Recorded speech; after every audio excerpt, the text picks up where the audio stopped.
Nous sommes le dimanche 21 octobre et comme prévu, nous vous l'avons dit toute la journée, vous aviez rendez-vous, nous avions proposé un rendez-vous pour une émission spéciale, là maintenant, sur le site de la Cité de la Réussite, une émission qui propose de revenir sur les principales prolongations, on dira, prolongations des débats que nous avons organisés ici dans cette Web TV avec nos différents invités. J'ai l'immense plaisir d'avoir un invité particulier ce soir, Joël de Ronet. Bonjour. Bonjour. Et merci de vous prêter à ce jeu de l'invité fil rouge de cette émission ce soir. Ma toute première question sera très simple. Qu'est-ce que vous inspire cette Cité de la Réussite ? Bon, d'abord, j'ai une chance extraordinaire, c'est que j'ai été invité depuis 14 ans. C'est ça. Donc je la connais depuis l'origine. Et ce qu'elle m'inspire, c'est le partage, le dialogue, l'intérêt des gens, l'intelligence, la construction du monde, l'action et la réflexion. La Cité de la Réussite, pour moi, c'est ce tandem que j'ai toujours essayé de faire aussi dans ma vie. C'est réfléchir, sur un plan philosophique même, et agir. Et qu'est-ce qu'on voit ? On voit que les invités qui sont là sont des industriels, des politiques, des professeurs, des écrivains, des musiciens. Et ils sont dans cette dialectique de la réflexion et de l'action. Donc ça m'inspire beaucoup et c'est pourquoi j'ai chaque année, autant de plaisir à y venir. Et c'est notamment pour cette raison que vous vous êtes prêté volontiers au jeu de l'ambassadeur de la Cité Oui. dans cette émission. Vous connaissez particulièrement les organisateurs, Sylvain Kern, Jacques Hubrecht. Vous les avez vus venir. Est-ce que vous pouvez juste nous raconter votre toute première rencontre il y a pas mal d'années avec eux ? Ils sont venus avec un projet. Oui, ils sont venus avec un projet. Je les ai rencontrés dans un café. On a discuté et ils ont proposé de faire en sorte que, à la différence de Davos, qui était très connu depuis plusieurs années, auquel je participais, Internet n'était pas du tout encore ce qu'il est aujourd'hui, on puisse créer un climat de lien social, de lien humain, d'empathie et de respect de l'autre. Et ça m'a tout de suite passionné, parce que la notion de respect de l'autre était en train de se perdre dans les sociétés dans lesquelles nous vivons. C'est le chacun pour soi et pas le chacun pour tous. Et donc leur projet m'a absolument passionné, je les ai aidés depuis le début. C'est un projet particulièrement innovant. Vous en parlez super bien d'ailleurs dans votre dernier livre Surfer la vie, de cette société du partage. Peut-être que les organisateurs, les fondateurs de cette cité avaient déjà cette idée de partage en tête depuis l'origine. Depuis toujours. Pourquoi ? Parce que leur caractère aussi va dans ce sens. Si je prends Sylvain Kern, bon, je ne vais pas faire trop de louanges parce qu'il est déjà tellement porté au nu par les qualités de la Cité de la Réussite et son succès que toute la presse reprend, c'est que c'est une personne comme Jacques qui savent écouter d'abord. Ce sont des gens qui ont une capacité d'écoute extraordinaire. En plus, ce sont des personnes qui ont une nature empathique. Ils se mettent à la place de l'autre pour comprendre leurs émotions et leurs sentiments. Ça, c'est fondamental, qu'on ne trouve pas tellement chez les chefs d'entreprise ou des responsables de grandes organisations de communication. Et puis, ils ont ce côté altruiste, de donner ce qu'ils savent faire pour aider les gens à donner aussi dans un échange. Et finalement, c'est un jeu à somme non nulle. Le jeu à somme nulle, c'est j'ai de l'argent, je vous le donne, je ne l'ai plus. J'ai de l'énergie, je vous la donne, je ne l'ai plus. Par contre, j'ai de l'information, je vous la donne, vous l'avez acquis et moi je l'ai toujours. Et donc, c'est un jeu à somme non nulle. Et eux, ils sont complètement dans cette logique-là du partage, de l'échange et de la fructification mutuelle de ce que les gens se disent et de ce que les gens apportent à la Cité de la Réussite. On sent que vous êtes vraiment un homme de médias, un homme fait pour les médias, parce que vous me faites mes transitions de manière admirable. J'allais justement parler des plus de 3000 tweets qui ont été émis durant cette cité. J'allais parler du hashtag CR12 dans les trending topics largement durant ces 3 jours. Il y a de plus en plus de tweetos un peu partout, de microblogueurs un petit peu partout. On n'arrive même plus à les reconnaître, tellement il y en a maintenant dans tous les amphis. Ils sont avec leur portable.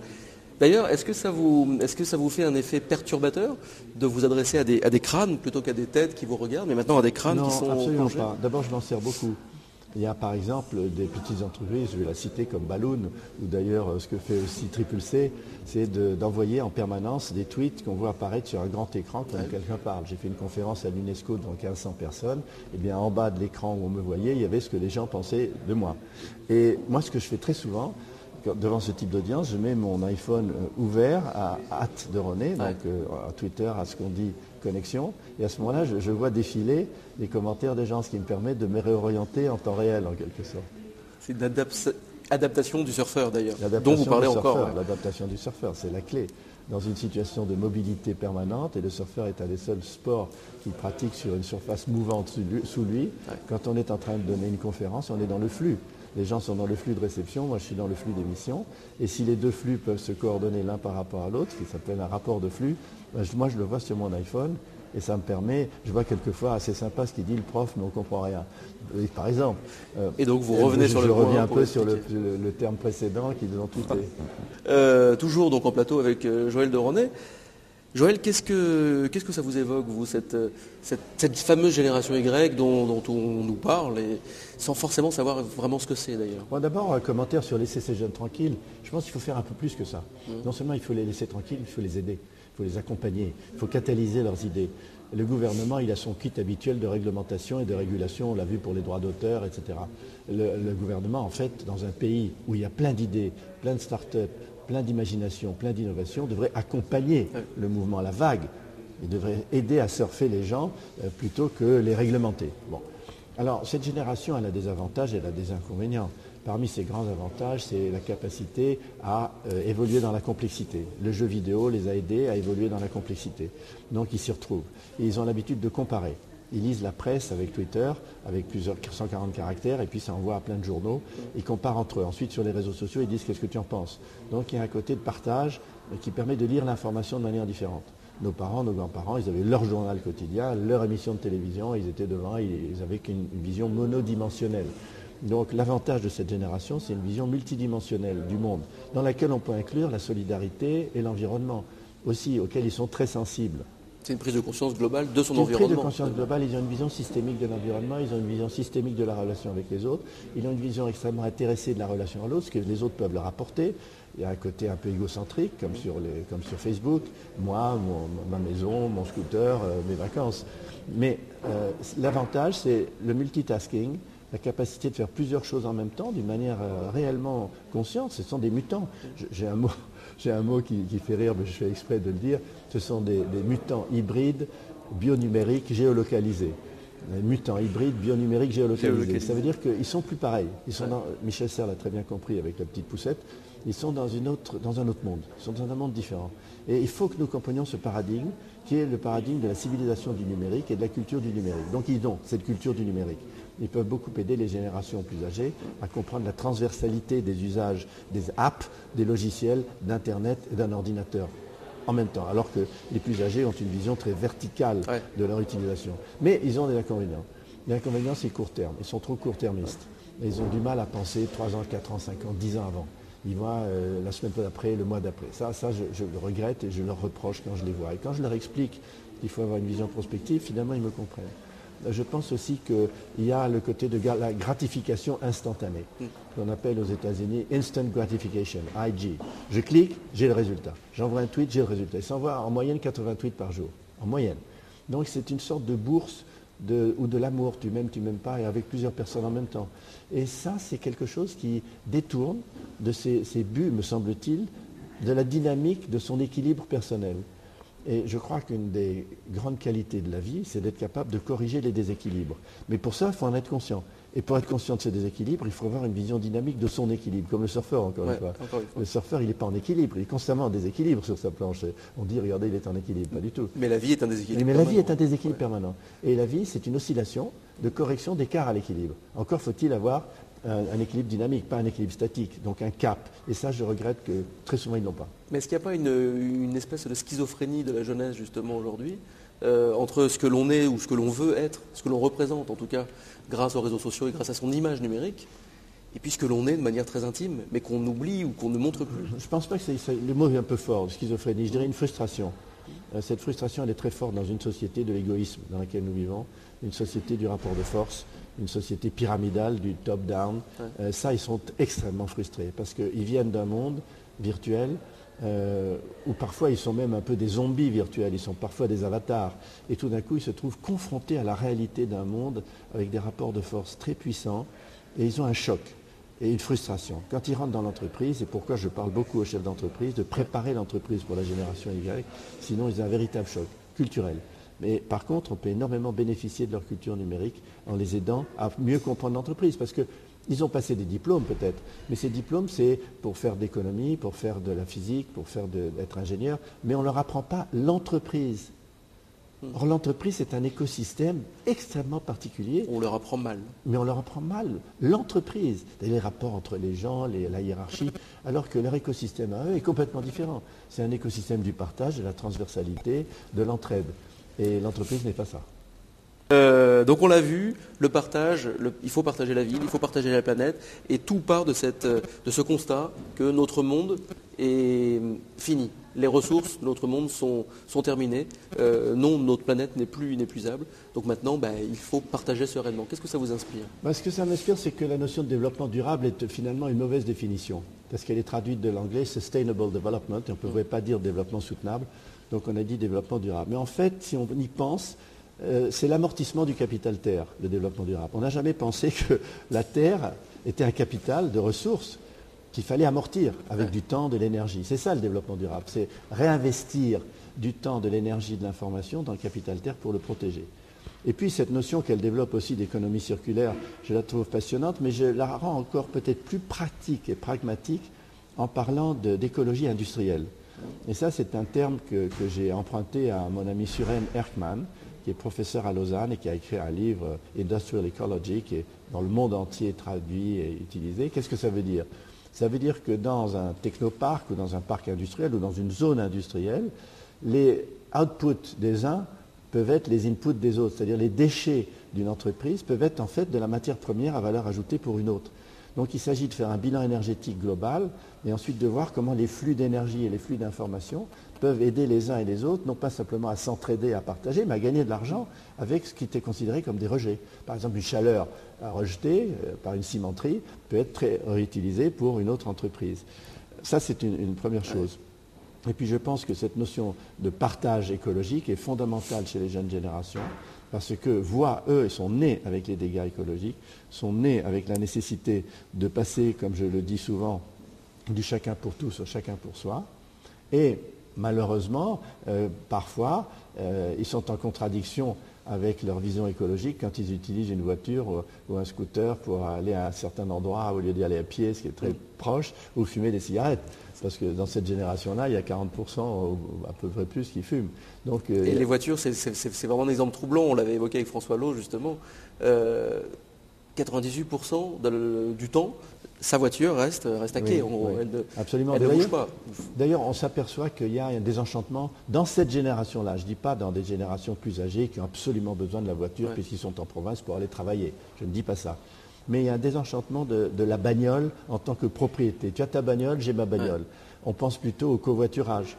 On pense plutôt à la colocation. On pense plutôt à l'utilisation des voitures comme les Vélib, des Autolib. On pense plutôt à des flottes de vélos qu'on laisse à la gare et on prend le train ou le bus. Donc cette notion de transport choisi et diversifié est en train de tuer la voiture, la bagnole et la sidérurgie d'ailleurs qui vont ensemble. C'est comme le pétrole et la voiture. Vous savez qu'au début, les grandes industries pétrolières américaines avaient un accord avec les grands constructeurs automobiles pour que les voitures consomment beaucoup de pétrole. Or maintenant, on arrive à réfléchir à des voitures qui consomment 2,5 litres au 100, alors qu'avant, c'était 20 litres. Donc tout ceci montre qu'il y a une génération qui est en train de se distinguer de ma bagnole et qui est en train de penser des moyens alternatifs de transport et de mobilité. Roland Lehoucq nous parle de cette vulgarisation nécessaire de la science. Vous êtes scientifique, finalement. On peut avoir tendance à l'oublier, mais vous êtes biologiste de formation et toujours biologiste actif. Et vous êtes également un grand démocrate de la science. Qu'est-ce que ça vous évoque, vous, cette nécessité de vulgariser la recherche? Je vais vous répondre, mais d'abord je vais revenir sur un commentaire de Lehoucq quand même en disant que les scientifiques ont toujours partagé. C'est une vision un peu angélique, à mon avis. Moi j'ai vécu dans des labos de recherche, j'ai dirigé des labos de recherche à Pasteur à l'époque et il y a aussi le secret, il y a aussi la volonté de publier avant l'autre, il y a aussi une compétition acharnée. Il y a une bagarre entre les scientifiques. Il n'y a rien de pire de l'avoir piqué l'idée d'un scientifique. Moi, je connais des scientifiques qui ne se parlent plus parce qu'ils pensent que l'autre lui a piqué son idée de recherche et a publié avant lui. Donc, c'est bien le partage chez les scientifiques, mais c'est lié à des règles extrêmement dures parfois, un peu comme dans le monde industriel, le secret et la compétition. Alors la vulgarisation, moi je revendique complètement le terme de vulgarisateur. Je trouve que la vulgarisation, c'est pas du tout de s'abaisser du scientifique haut placé sur son tour d'ivoire vers le vulgum pecus. Au contraire, c'est nous de nous élever vers eux. Bien entendu, parce que le grand public, il a une vision multidimensionnelle du monde, intuitive parfois, familiale, donc il se pose des questions globales. Et nous, notre rôle, ce n'est pas d'expliquer une discipline plutôt qu'une autre, c'est de la situer dans un contexte qui parle à sa vie personnelle. C'est pourquoi moi j'essaye toujours, comme d'ailleurs mes amis Hubert Reeves ou Yves Coppens, de raconter des histoires.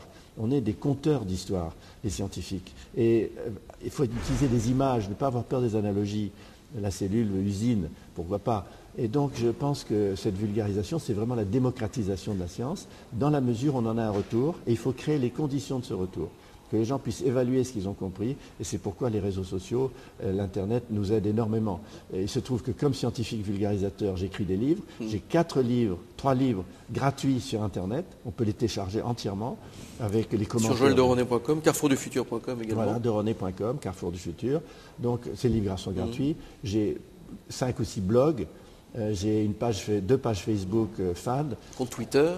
J'ai Twitter aussi. Donc, à peu près 2 fois par semaine, puisque vous me suivez, vous voyez, je publie des nouvelles scientifiques que je pense être intéressantes pour tous les autres. Donc, je reçois en retour de l'information. Donc la vulgarisation a complètement changé. Avant, on écrivait un livre, il était publié, puis on n'avait aucune nouvelle de ses lecteurs. Mais maintenant, on a des commentaires, on a des tweets, on a des informations. Et donc, on peut se situer par rapport à eux et être vraiment un démocrate de la communication scientifique, vulgarisateur. Et un démocrate et vulgarisateur aussi du surf quelque part, puisque Surfer la vie, donc votre dernier livre, où là vous parlez vraiment de cette civilisation du et qui rassemble plutôt que du ou qui divise et qui clive. Absolument. Mais également cette vision de la vie comme le surf, c'est la vie en gros. Oui, c'est une vague, c'est un flux sur lequel il faut se maintenir en équilibre. Ouais. Il faut anticiper, il faut s'adapter. Et comme dans la vie, il faut s'adapter, anticiper, se maintenir en équilibre. Mais en fait, c'est ce que vous avez toujours fait. Propager l'idée que le surf, c'est la vie, que la vie, c'est le surf. Oui, absolument. Vous le faites depuis toujours. Après, vous avez fait d'autres métiers, mais finalement, c'est toujours. Je continue à pratiquer le surf de manière acharnée, peut-être trop au gré de ma famille. On est des surf addicts, comme on dit, mais qu'est-ce que vous voulez, ça me donne aussi beaucoup de joie, beaucoup de plaisir. Et puis, ça permet de se maintenir en forme et de vieillir jeune, comme on dit.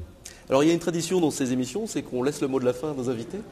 Donc, j'ai envie de vous le laisser, ce mot de la fin. Qu'est-ce que vous pourriez dire pour terminer cette cité, puisqu'en plus, cette émission, c'est vraiment la fin de cette nouvelle édition de la Cité de la Réussite sur le partage. J'ai dit que dans le thème du partage, plutôt que de laisser à certains l'exercice personnel du pouvoir électif,